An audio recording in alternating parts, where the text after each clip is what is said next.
안녕하세요. 날마다 기막힌 정의 박주영 목사입니다. 벌써 한 주가 지나서 금요일입니다. 오늘 하루도 힘내시고 또 평안한 주말 되시기를 주 예수 그리스도의 이름으로 기도합니다. 여러분, 믿음은요, 우리에게 놀라운 능력을 주는 선물이라고 할 수 있습니다. 우리가 부자가 되고 또 성공하는 것보다 더 중요한 것을 우리에게 주는데요, 그것은 도대체 절망할 줄 모르는 마음, 원수를 사랑하는 마음, 그리고 우리의 마음을 순결하게 지킬 수 있는 그런 정직함을 믿음은 우리에게 준다는 것입니다. 여러분, 나는 할 수 있다라는 믿음만 가지고도 우리는 놀라운 일들을 할 수 있죠. 그런데 하나님은 하실 수 있다라는 믿음을 가진 사람은 더 얼마나 엄청난 일들을 할 수 있겠습니까? 우리 날마다 기막힌 정우 식구들은요, 나는 할 수 있다가 아니라 하나님은 하실 수 있다라는 믿음을 가지고 담대하게 나아가실 수 있는 우리 날마다 기막힌 정우 식구들 되시기를 주 예수 그리스도의 이름으로 기도합니다. 2022년 2월 25일 날마다 기막힌 정우 시작합니다.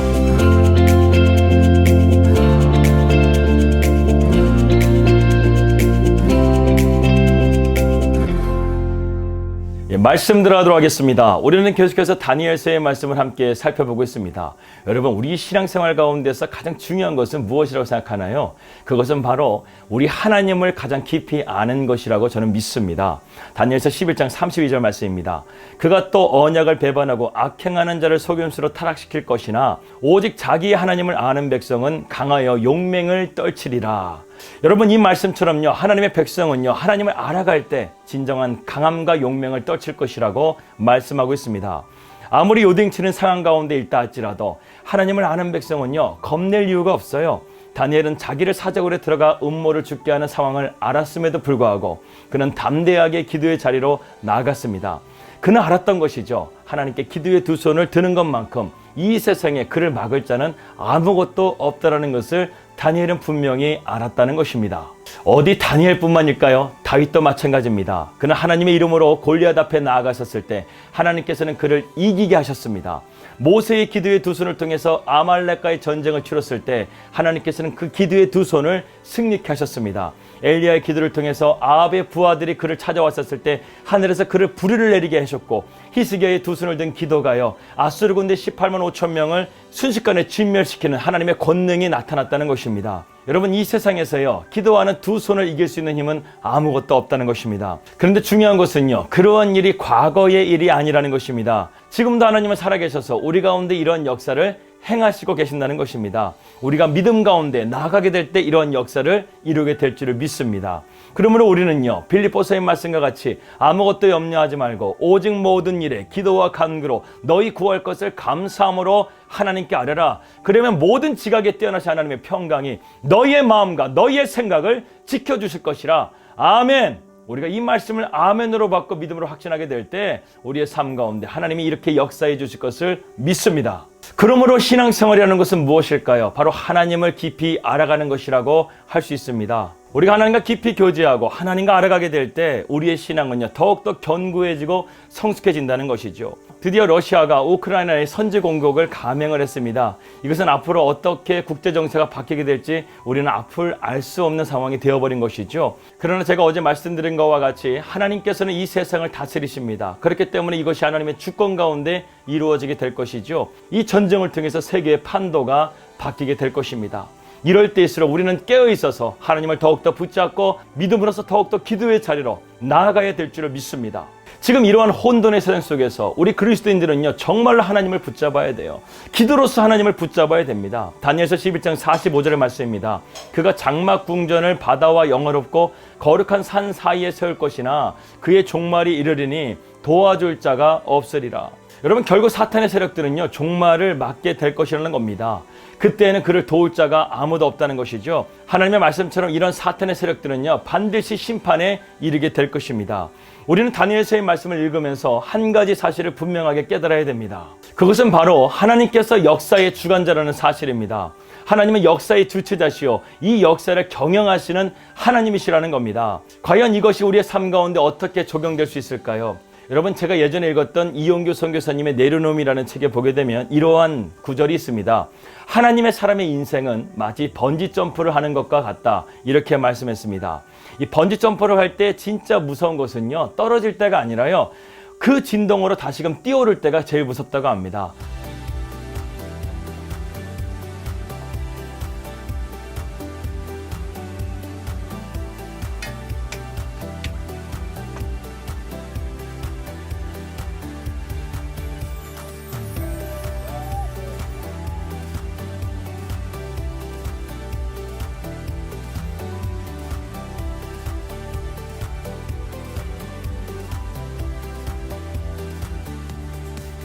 저도 작년에 타워포에서 이 번지 점프를 한번 했었는데 50m 지점에서 뛰어내렸는데 정말 뛰어내릴 때보다 다시금 튕겨서 올라올 때가 더 무섭더라고요. 여러분 롤러코스터를 탈 때도요, 내려갈 때보다 올라갈 때 그 두근거림이 더 무섭다는 거 여러분 아십니까? 우리의 삶도 마찬가지예요. 인생이라는 것은 마치 롤러코스터와 같이 오르막이 있으면 내리막이 있는 그러한 삶을 우리가 살아가게 될 텐데, 그러한 위기 속에서, 그러한 고난 속에서 우리가 붙들어야 될 것은요, 하나님을 붙잡아야 된다는 것이죠. 하나님의 선한 인도하심을 우리가 붙잡고 믿음으로 나아갈 때 우리는 그러한 가운데서 참된 평안과 기쁨을 누릴 수가 있게 된다는 것입니다. 그러므로 여러분, 저는 오늘 여러분들에게 한 가지를 말씀을 드리고 싶어요. 그것은 무엇이냐면 우리가 영을 따라가는 삶을 살아가야 된다는 것입니다. 영을 따라 살아가는 사람은 세상의 염려나 걱정에 휩쓸리지가 않습니다. 보이는 상황에 반응하지 않습니다. 다니엘은 땅의 것을 의존하지가 않았어요. 아니, 오히려 그것을 피하려고 애썼습니다.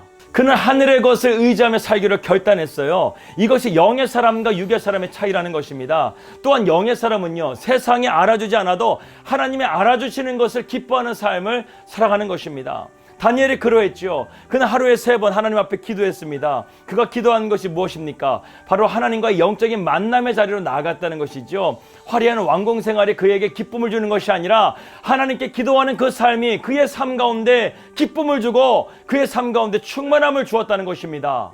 그래서 다니엘은 그 기도하는 삶을 포기하지 않았어요. 비록 고난이 온다 할지라도, 위기가 온다 할지라도 그것이 우리를 믿음으로 더욱더 나아가게 한다는 것입니다. 그것이 우리를 영적인 삶으로 살아가게 한다는 것이죠. 어떤 사람들은요, 이 고난의 터널을 빨리 뛰어넘고 싶어 합니다. 저도 하루빨리 이 광야의 시간을 지나고 싶습니다. 하루빨리 교회를 세우고 싶고 목회 사역을 하고 싶고 정말 성도들을 만나고 싶은 마음이 정말 간절합니다. 그러나 주님의 때가 있기 때문에 참고 기다리며 인내하고 있는 것입니다. 저는 뉴질랜드에 와서요, 3년이라는 시간을 영적인 훈련의 시간으로 보고 있습니다.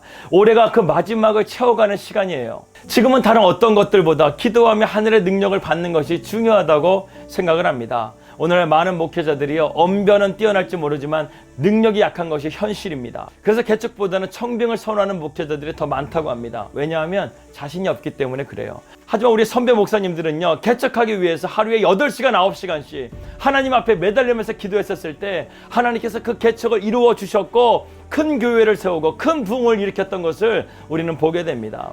하지만 오늘날 이러한 능력의 종들을 찾아보기가 어렵다는 것이죠. 저는 힘들지만요, 그 길을 가려고 합니다. 말만 잘하고 사람들의 비유를 맞추거나 기분을 좋게 하는 그런 이루 목회자가 되고 싶지가 않아요. 정말 성도들의 가슴을 후벼 파고 죄를 깨닫게 하고 그 가운데 치유와 귀신 축출의 역사와 능력이 나타나는 능력의 종이 되고 싶습니다. 여러분, 그렇게 하려면 어떻게 합니까? 예수님께서 확실한 답을 우리에게 주셨어요. 기도 외에는 이런 종류가 나갈 수가 없다는 것이죠. 어저께 제가 아는 어떤 전도사님과 함께 저희가 헵시바 저녁 기도회를 함께 예배를 드리면서 그분의 말씀을 드렸습니다. 그분께서 이러한 말씀을 하셨습니다. 제가 너무나 힘들고 절박했었을 때 하나님께 밤을 새며 기도했었는데 그것이 얼마나 큰 노동인지를 내가 그때서야 깨달았다. 여러분, 그렇죠. 기도는 영적인 전쟁터 아니겠습니까? 내 영과 육을 복종시켜서 하는 것이 기도 아니겠습니까? 세상에서 가장 힘든 것이 기도예요. 하지만 이것을 통해서요, 내 영이 살아나는 거예요.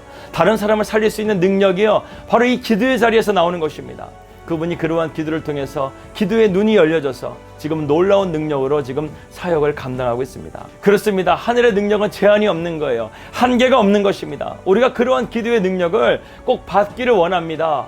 내 기도가 연약하다고 한다면 누군가에게 그 기도를 요청해서 함께 기도하세요. 두 사람이 기도할 때 그 능력이 더욱더 나타나게 될 줄을 믿습니다. 그러나 더 중요한 것은요, 내가 하나님 앞에 씨름하고 내가 하나님 앞에 무릎 꿇는 것이 중요하다는 거예요. 그렇기 때문에 여러분, 우리가 기도의 능력을 받읍시다. 다니엘처럼 기도의 능력을 받아서 하나님의 놀라운 역사가 우리의 삶 가운데 나타날 수 있기를 주 예수 그리스도의 이름으로 기도합니다. 기도하겠습니다. 하나님 아버지, 감사합니다. 우리도 다니엘처럼 기도의 능력을 받고 싶습니다. 우리의 삶 가운데 하나님의 능력이 함께하는 능력 있는 삶이 될 수 있도록 인도하여 주시옵소서. 예수님의 이름으로 기도하였습니다. 아멘. 예, 우리도 다니엘처럼 이러한 기도의 능력을 받아서 우리가 세상 가운데서 담대하게 살아갈 수 있는 우리 그리스도인들이 될 수 있기를 주 예수 그리스도의 이름으로 기도합니다. 평안한 주말 되시고요. 저는 다음 주에 뵙도록 하겠습니다. 우리 믿음으로 승리합시다. 할렐루야!